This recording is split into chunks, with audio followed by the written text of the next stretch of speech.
Bugün demək olar ki, bütün dünyada tanınan bir sirrin, əfsanəvi bir varlığın izinə düşəcəyi qar adamı. Bəziləri onu Himalaylarda Yeti adlandırır. Bəziləri isə Şimali Amerikanın sıx meşələrində Bigfoot deyir. Sanki insan təxəyyülünün kölgələrində yaşayan bir varlıq. Bəli, və sizin göndərdiyiniz materiallar da göstərir ki, bu mövzu çox şaxəlidir. Bir tərəfdə deməli ensiklopedik məqalələr var. Onlar ümumi təsvir verir. Digər tərəfdə isə çox ciddi bir elmi nəşr dayanır və o sualı birbaşa qoyur. Bu, real bioloji varlıqdır, yoxsa sadəcə zəngin bir folklor? Məqsədimiz də elə budur. Bu fərqli, hətta bəzən ziddiyyətli mənbələri bir araya gətirib, böyük mənzərəni anlamağa çalışacağıq. Şahidlər onu necə təsvir edir? Bu məşhur fotoların, videoların arxasında nə var? Və elm bu mövzuya niyə bu qədər şübhə ilə yanaşır? DNT analizləri bizə nə deyir? Və bəlkə də ən əsası, əgər real deyilsə, bəşəriyyət niyə əsrlərdir bu əfsanəyə bu qədər bağlıdır? Gəlin, bu sirli dünyanın dərinliklərinə enək.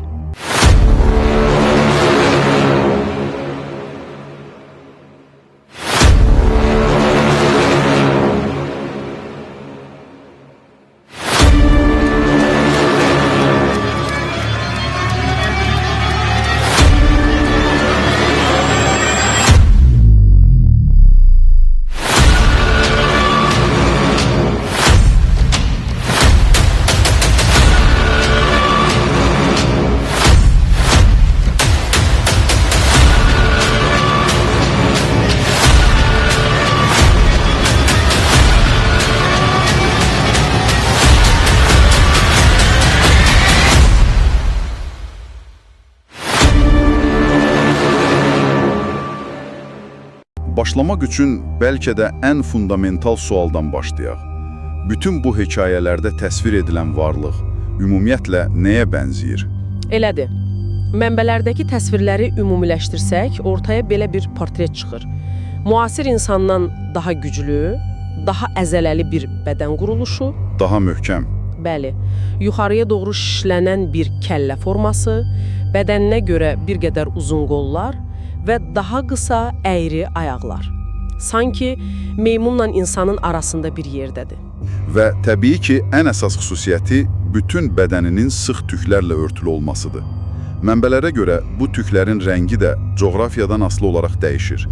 Qara, tünd narıncı, Hətta ağ rəngdə olduğu belə deyilir. bəli, ağ rəngdə. Üzünün dərisinin isə tünd olduğu, başındakı tüklərin bədənindəkilərdən daha uzun olduğu kimi detallar da var. Boyu məsələsi də maraqlıdır. Bəzi hekayələrdə cəmi 1 metr boyunda olduğu deyilsə də, bəzilərində 2,5 metrlik bir nəhəng kimi təsvir edilir. Və mənbələr qeyd edir ki, ən hündür fərdlər adətən Mərkəzi Asiyada, yəni Yetinin klassik məkanında. Və Şimali Amerikada Sasquatch'un olduğu iddia edilən yerlərdə görülüb. Dəqiq. Hətta fərqli yaşayış tərzləri də təsvir edilir. Dağlarda yaşayanların mağaralarda, meşələrdə olanların isə ağac budaqlarından özlərinə yuva qurduqları ehtimal olunur. Burada ən heyrətamiz məqamlardan biri bu varlığın demək olar ki, hər qitədə fərqli bir adla mövcud olmasıdır. Biz Himalaylarda ona Yeti deyirik. Bu adda Tibet dilindəki Metoxangimi sözündən gəlir, mənası da təxminən çirkin qara adamı kimidir. Şimali Amerikada isə ən məşhur adı Bigfoot'dur, yəni ingiliscə. Böyük bəncə. Bir də Sasquatch adı var. Bəli, o da yerli saliş tayfalarının dilindən gəlir və vəhşi insanlar deməkdir, səhv etmirəmsə, və ya tüklü insanlar. Amma bununla bitmir. Rusiyanın Qafqaz dağlarında və Mərkəzi Asiyada ona almas deyirlər. Çində Yejin. Hətta Avstraliyada belə oxşar bir varlıqdan bəhs edilir və ona Yovi deyirlər. Bu inanılmazdır, yəni bir-birindən minlərlə kilometr uzaqda yaşayan mədəniyyətlər sanki eyni varlığı təsvir edirlər. Bu sadəcə təsadüf ola bilməz elə deyil. Yəqin ki, bu hekayələri alovlandıran hansısa sübutlar, ən azından iddialar olub. Əlbəttə, və bu iddialar heç də həmişə adi kəndlilərdən gəlməyib. Baxın, mənbələrinizdə çox maraqlı bir detal var. ABŞ prezidenti Theodore Roosevelt. Özü həm də ovçuydu, təbiətşünas idi. Bəli, 1903-cü ildə yazdığı The Wilderness Hunter kitabında Idaho ştatında 2 ovçunun başına gələn qəribə bir hadisədən bəhs edir. Onların düşərgəsinə gecələr qəribə bir məxluq gəlir. Birini isə qorxudan öldürür. Roosevelt bunu ovçunun öz dilindən nəql edir. Prezidentin öz kitabında belə bir hekayəyə yer verməsi şübhəsiz ki, mövzuya müəyyən bir ciddiyyət qatır, amma fiziki sübutlara gəldikdə, yəqin ki, hamının ağlına ilk olaraq o məşhur kadrlar gəlir. Sözsüz ki, 1967-ci ildə Roger Patterson və Bob Gimlin tərəfindən Şimali Kaliforniyada lentə alınan qısa film. Hər kəs o kadrları görüb, meşənin içində arxasına kameraya baxa-baxa sakitcə yeriyən, dişi olduğu iddia edilən bir Bigfoot.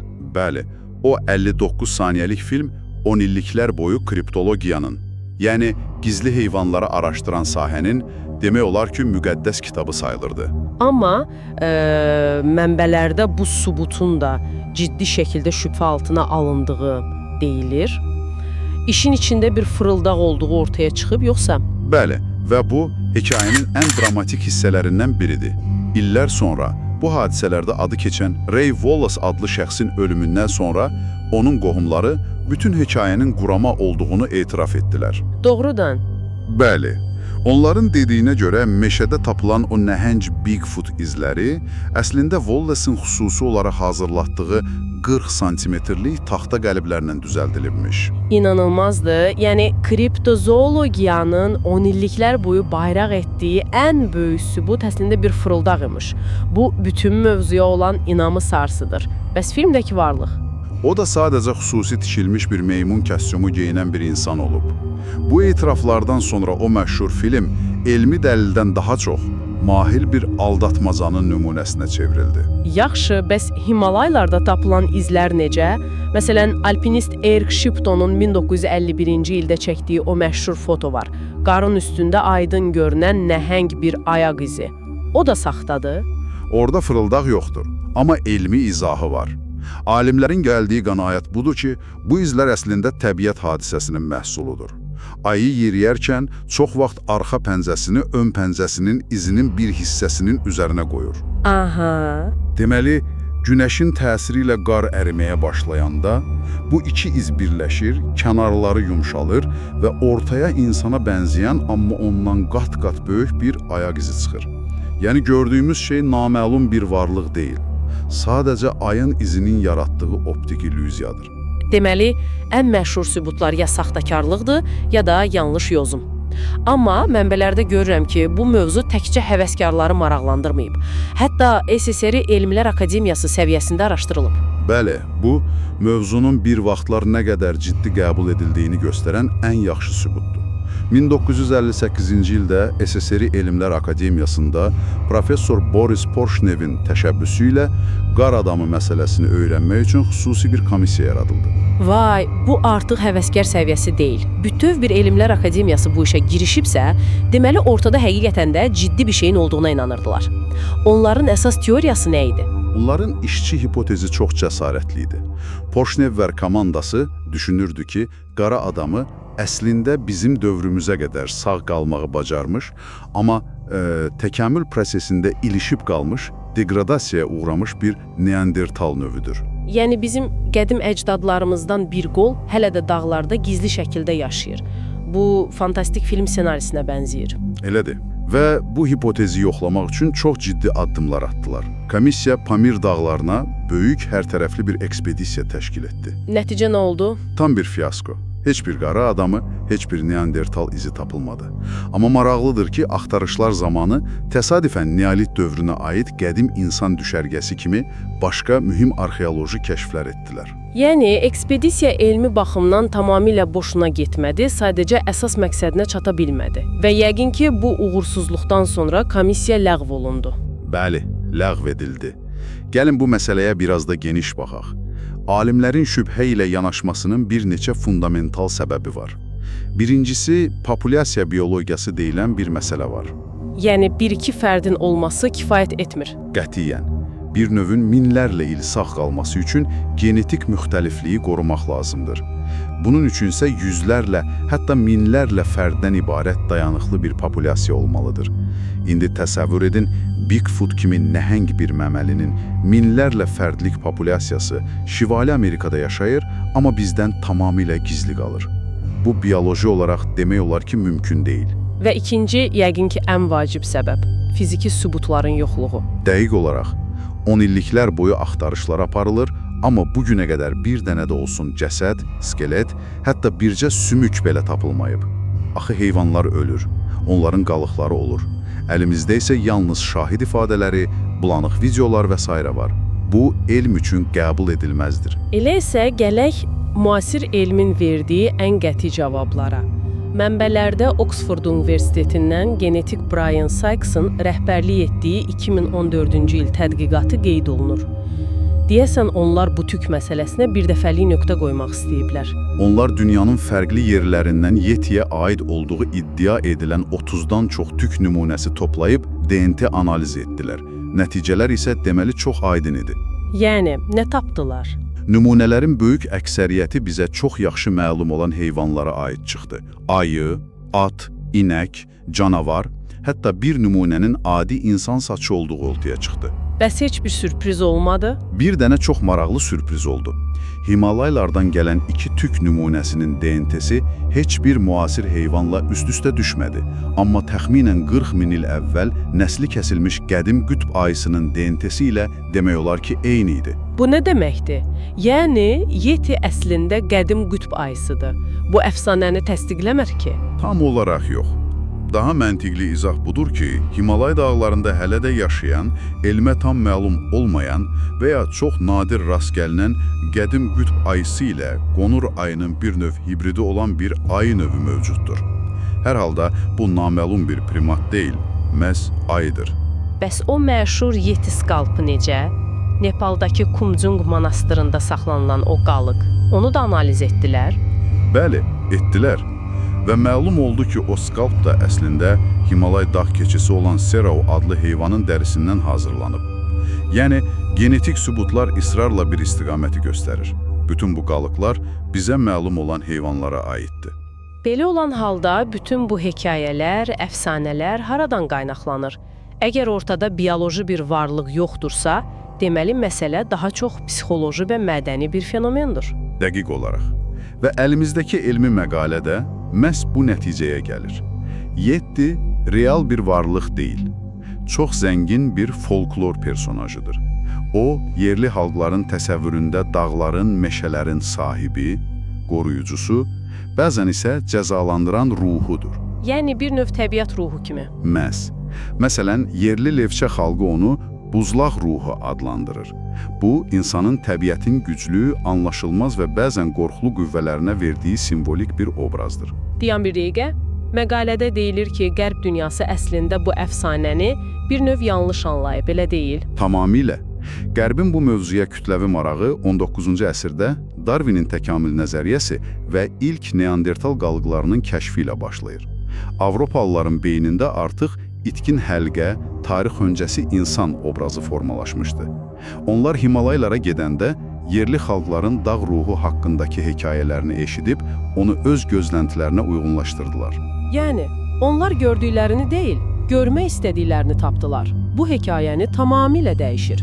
Dəqiq. Bugün isə o qorxulu dağ ruhu sanki tamamilə əhliləşdirilib, populyar mədəniyyətin bir hissəsinə çevrilib.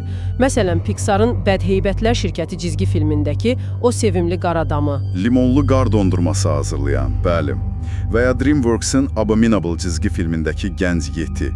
O qorxulu ruhdan sevimli bir mədəniyyət ikonuna çevrilib. Hətta bəzi yerlərdə bu əfsanə gəlir mənbəyinə çevrilib. Rusiyanın Kemerova vilayətində qar adamı günü qeyd olunur. Amma ən absurd və maraqlı nümunə yəqin ki, ABŞ-ın Washington ştatının Skamenya dairəsindədir. 1969-cu ildə orada Bigfoot'u öldürməyi cinayət hesab edən bir qanun qəbul edilib. Zarafat edirsiniz, hətta mövcud olmayan bir varlıq üçün cinayət məcəlləsi var. Qanuna görə Bigfoot'u qəsdən öldürmək ağır cinayət sayılır və cəzası $10.000 cərimə və ya 5 il həbsdir. Hətta 1984-cü ildə qanuna düzəliş edərək əlavə ediblər ki, əgər öldürülən varlığın insana bənzər olduğu sübuta yetirilərsə, bu adam öldürmə cinayəti kimi qiymətləndiriləcək. Bu ağla sığmazdır. Bu əfsanənin artıq sadəcə bir hekayə olmadığını, yerli kimliyin bir parçasına, hətta hüquqi sistemin bir hissəsinə necə çevrildiyini çox aydın göstərir. Mükəmməl bir nümunədir. Artıq Bigfoot'un real olub-olmaması əhəmiyyətli deyil, o, həmin bölgənin simvoluna çevrilib. Beləliklə, bugün təqdim etdiyiniz mənbələr bizi dağların sirli kölgələrindən tutmuş, genetik laboratoriyalara, Sovet arxivlərinə və nəhayət Amerika məhkəmə salonlarına qədər apardı. Gördüyümüz kimi, şahid ifadələri ilə başlayan hekayə, DNT analizləri və folklorşünaslıqla daha aydın bir şəkil alır. Bütün fiziki sübutlar, tüklər, izlər, skalplar, sonda ayı, dağ keçisi kimi bizə çox yaxşı məlum olan heyvanlara işarə edir. Amma eyni zamanda əfsanənin özü də dəyərini itirmir. O, insanın təbiətə, naməlum olana münasibətini əks etdirən zəngin bir mədəni irs kimi qarşımızda dayanır.